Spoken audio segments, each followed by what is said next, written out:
I'm Cindy Davis Evans of The Cindy Davis Show. And before I introduce my guest today, I want to extend a shout out to Mr. Andre Pittman of Enthroned Records Entertainment, who made this interview possible. On that note, my guest today made the Billboard charts with his soulful vocal style for the hit songs Kiss and Say Goodbye, There's No Me Without You, and Shining Star. He is the lead singer of the Grammy Award-winning R&B group, the legendary Manhattans. Joining me today is Gerald Alston. Who were your musical influences when you were growing up? Well, my father, my he sang with a gospel group, and my uncle Johnny, the late Johnny Fields, was the founding member of the Five Blind Boys of Alabama. So I was around gospel singing all my life, and they were a big influence on me. And I think the biggest of them all was Sam Cooke. Oh, okay. How did he influence you? In what way? His style, his Style, the way he delivered, mm-hmm.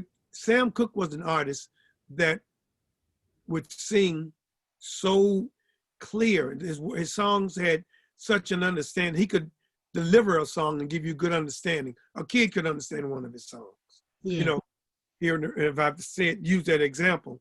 But he just a great deliverer of songs. He was a great storyteller. Yeah. And speaking of that, when Sam was with the Soul Stirrers, Mm-hmm. and the Soul Stirrers would travel with the Five Blind Boys, he would always ride with the Five Blind Boys and read stories to them while they were, traveling. Yes. And my uncle told me, he said he could deliver a story that you could just picture in your mind everything that he was reading. And that's the way he projected his songs the same way. Wow. He was an amazing, amazing talent. Yes, yes. He was an amazing talent. So you grew up around gospel. So how did your family, how did your father feel about you crossing over to secular music? My father, he had told me a long time ago, Mm-hmm. uh, he said, God has given you a talent Mm-hmm. to use. He said, and as long as you're bringing happiness and joy or relief to people with what you're doing, Yeah. you're not doing nothing wrong. Because I had a lot of people tell me, you're singing a song, you're singing for the devil. Oh yeah. But, yeah, but my father let me see early that was not the truth. God gave us a talent to sing, to bring happiness to people, to Yeah. bring joy, have them reminisce and good things about their lives. And Mm-hmm. so I never really got too much pushback on that. Yeah. Yeah. That, to me is like a hypocritical statement, where, people tell you, oh, you're doing this, you're doing that for the devil or whatever and all that. But at the same time, they're listening to the music, they're Exactly. watching the movies, they're Yeah. watching secular movies, and, Yeah. things like that. Snapping their fingers with it too. That's right, having a good time. Oh But yeah. as soon as you break out and sing one of the songs that they like, then it's the issue. But that's good that you didn't have. Bless you. It's good that you didn't have that much pushback. Yeah. I know there were a few naysayers, but Cindy, you got to forgive me. I have a slight cold and my uh-huh. throat is dry. That's why I keep coughing. I Okay. No, no, no, no, no. You're good. Now go ahead and do what you have to do. okay. I'm Yeah. good. Okay. So I just wanted to ask you, what was one of the most embarrassing or funniest moments on stage Mm, that you can share? wow. One of the most funniest events, we were in Rotterdam and we had performing with the orchestra, and it was like a black tie event. Mm-hmm. And we had been shooting a movie prior to that. And when we were doing the movie, we were singing. We was in the part of the movie where we were singing, and one of the stagehands left his ink pen on the stage, and I stepped on it and I fell. Oh. So, but they were able to stop it and shoot it again. So, but I had a mental block to that. Every time I would get to that point in the song, that I would just like cringe. And we were in Rotterdam, the place is jam packed. Yeah. And we got to that part and I fell. My legs went up in the air. Oh man. Oh my God. I looked around the band, the guys in the band. Oh, they couldn't they couldn't even play anymore. But the audience, they were like, oh, but I got up and I kept singing. Oh, that was a true professional there. Yes, I had to get up and keep singing. But that was, I would say, the most embarrassing time that I ever. Well, I'm sitting here talking with Mr. Gerald Alston of the legendary Manhattans, and what is it that you want to? What is the most misconception that some people may have about you? That's not true. Let me see. I think because of my humility, a lot of people think that I'm easy. When it comes to the business, I'm not a nasty person. I'll never be nasty to people. Yeah. But I think sometimes people think that I'm easy. They could just say what they want and I'll fall for it. And a lot of times I don't. I just pick my time and say, no, I can't do it. And that's it, I'd rather stay humble the way that I am than to try to be anything else. I don't want to be cocky. Amen. I don't want to be arrogant. I want to stay humble to my fans, to my peers, and continue the way I'm going. That's the way to be. That's the way to be. And still let people know, where you're coming from, but at the same time, just continue to be humble and meek. That's the attitude to have. That's the attitude to have. What Grammys, what song won a Grammy for the Manhattans? Grammy, we won a Grammy for Shining Star. Okay. 1980. 1980? Yep. Oh, okay. Did that change your life? How did that change your life? Or did it? It changed my life that we got of course our price went up. Your price went up. As far as what is concerned? Yeah, it went up. Concert tickets or? Concert tickets. Oh, okay. When I say concert tickets, no, our price, what we were charging to perform. Oh, I see. Mm-hmm. But we stayed the same. We stayed the same. The group as a whole stayed humble to all of our fans. We didn't get a big head. Take a minute to be with our fans, take pictures, sign autographs. The Grammy didn't change us in that aspect. Yeah. Well, that's a blessing. That really is. Because, so many people, get the big head and, they don't want to even talk to the fans anymore. Exactly. Yes. Yeah. When you get a big head, you don't stay on the top forever. When you get a big head, you fall down. You got to pass all those people that you mistreated. Yeah. And that sudden stop is what is the problem. And you passing all these people that you've been, arrogant to, nasty to, or don't have time for. You pass those same people coming down. Oh, yeah. You can burn your bridges real quick in the industry. Yes. Were you being paid fair by the record companies at that time? There was a lot of people or groups that we were with didn't get fair. Yeah. We were with Columbia and we did an audit and we found out that we got paid for everything that we recorded the way we could have. Yeah. That was a blessing. Because most companies, they find ways to take it here, give it to you here, and take it over there. Yes. When they were audited, we found out that we got, excuse me, everything that we deserved, that we earned.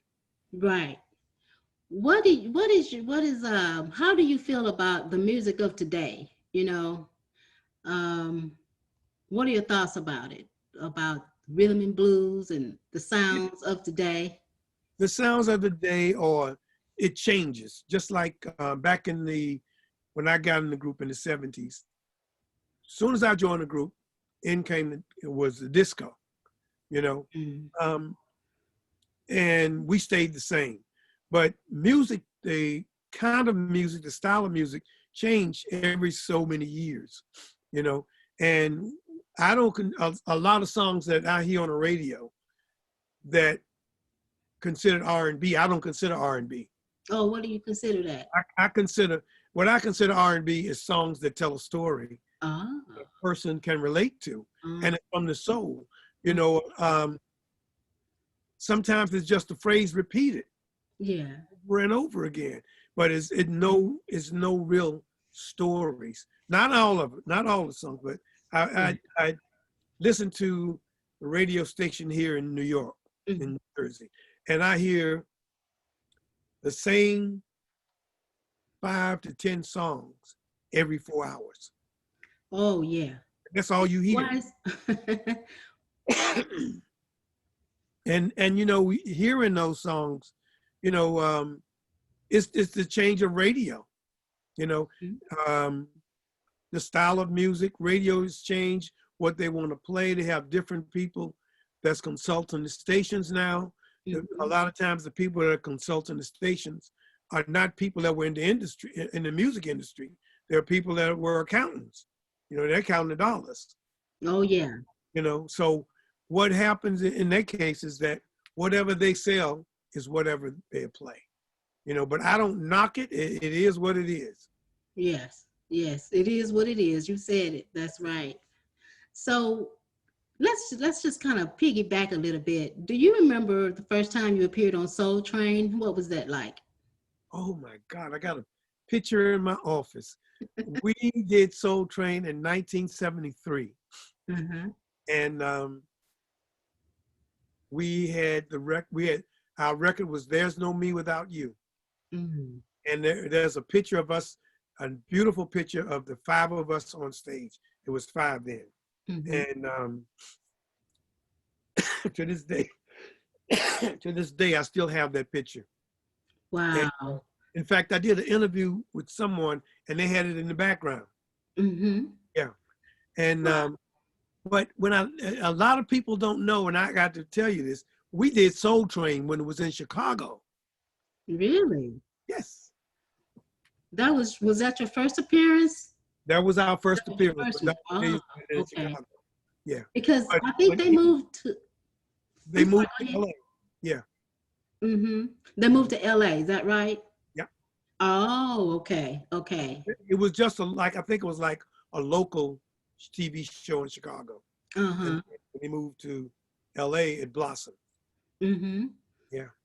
So now, why did you go solo? Why did you kind of break away from the group? It was just that time, or Well, it has gotten to be bless you. gotten to be to a point where we didn't rehearse like we should, Oh. because we was working so much. We couldn't rehearse. We couldn't change the show.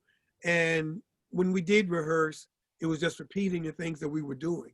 So Mm-hmm. it became a job to me. Mm-hmm. And I always wanted to have a solo career. And so that was the opportunity. So I just told the guys I would leave, I was leaving, and that I would stay with them until they got somebody to replace me.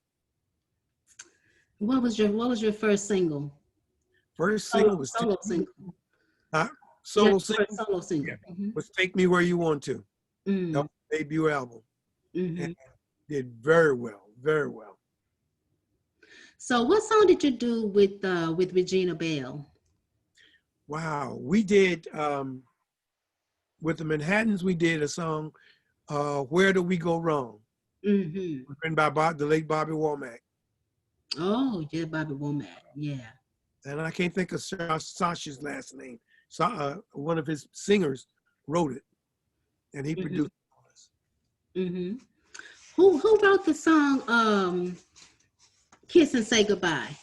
That Blue. song, oh my goodness, I remember when that song was out. They played that song every, you talked about earlier how the radio stations play a song over and over, Yeah. over and over.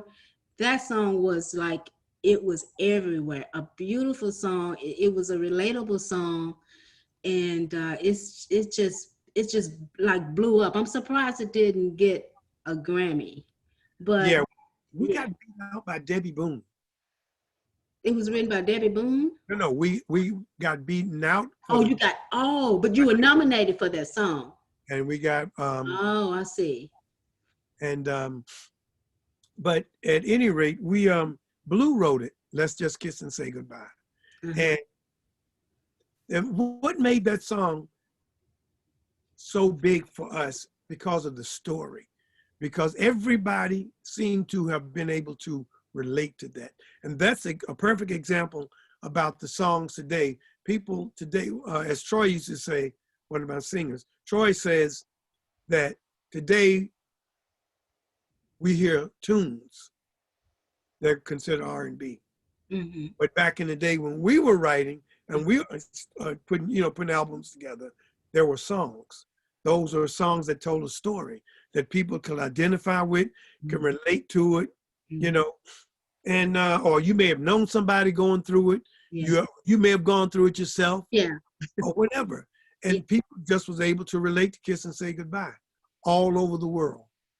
All over the world. That song was just everywhere. I mean, it was and still to this day, Yep. it's relatable. Yep. You put it on, people can relate to your songs. Yes, indeed. So, are you thinking about doing a gospel single or something like that? Or in the Yes, future? I'm looking forward to doing another gospel project. Mm-hmm. Mm-hmm. Oh, okay. Who are you gonna be collaborating with? Well, Anybody in particular? not as of yet. Mm-hmm. Um, I had spoken to one person, Mm-hmm. and we were trying to hold on to get there, and unfortunately, he passed away. Oh, I'm sorry to hear about that. Yeah. So, but we had talked about doing a gospel song together. Yeah, yeah. I think that would be great Yeah, if you were, to do a gospel song. definitely. I'm definitely that's my thing there, gospel. Yes, I love all music. I love all music, and especially gospel because it's so inspirational. Yeah, And love songs, anytime you're talking about and singing about love, that's universal. And that's exactly. what the Manhattans have done over the years. That's what you have done. You have brought forth and you related to us all those beautiful love songs. Oh yeah. And so I'm not going to hold you because I know you're over there. You have challenges with your um with your health and everything. I hope that everything works out for you. Thank you. So just tell us a little bit more tell me about your single again. Tell me about your single again. And that's a song where I use myself as an example Yeah. because I have confidence with the person that I'm in love with, that I be with, that I'm married to, that no matter where I go, guys can hit all they want, but Yeah. at the end of the day, she's coming home with me. And it goes both ways. Yeah. Not just from me, from my lady, but from my lady to me, the same Yeah. thing, so it's a nice little story with the song. Very nice story. I wrote that with our producer, Curtis Dukes. Mm-hmm. And Curtis and I had a good time writing that song. Oh, I bet. And indeed. I bet. She's Coming Home, your new single. Yeah. So let me just ask you, how are you handling how are you and your wife handling this whole pandemic thing? How are you getting along? Well, we're getting along. There are moments when we get tired of each other. She'll go up and I'll go down. I'm in the basement in my man cave right now, and she's out. But when we basically been handling it okay. Because we've been used to spending a certain amount of time together, like usually from Thanksgiving through February. Work is slower. So we're home and we'll do things together, you know, and sometimes we take a moment for each other and you go and do something or I'll do something. But we know how to handle it. We've been handling it very well. What would you say to those struggling to handle this, to get through this pandemic? I would say to them, you have to be strong. You have to realize that this is nothing created by man. You know, we have to take care. We have to do what we have to do to get through it. You know, and if you're married, you married for better or for worse and for the rest of your life. So no, you're not going to be happy every day. And you may have moments where you know, don't feel like being around each other, but that's when you take a walk. Or that's when you go in another part of the house and sit down and do something different, you know. But you have to find different things to take your mind off of it. You know, it gets rough. It gets rough, but you just have to be strong. And most of all, stay prayed up. Stay prayed up. Okay. Amen to that. Amen to that. Well, I know you probably don't feel like singing a bar of Feel So Good to Be Loved So Bad right about now. Oh God. But maybe maybe on the next interview. I don't know. I might can sing a line or two. Oh yeah? Oh, okay. I like it. Baby, loving you is all that's on my mind. I want you, want you, want you. I want to have you one more time. You got an easy way of loving. It's the best I've ever had. And it feels so good to be loved so bad. Bravo. Bravo. Gerald Alston of the Manhattans, thank you so much for coming and talking to me. And even though you're not feeling well, I appreciate you coming on regardless. God bless you and your wife. And we'll look forward to your new music. Okay, we can do it again. I'll be feeling better shortly. If you want to do it again, we can do it again. And Okay. Shout out to Andre Pittman and thank him for making this happen for me. Yes, and, he is. He's on the money. Yes, he is. He is on the money. Shout out to Andre. Thank you, Andre, for making this happen. And until next time, God bless. Thank you for tuning in to the Cindy Davis Show via Zoom here with Gerald Alston. God bless you. Bless you. Thank you. Okay, thank you.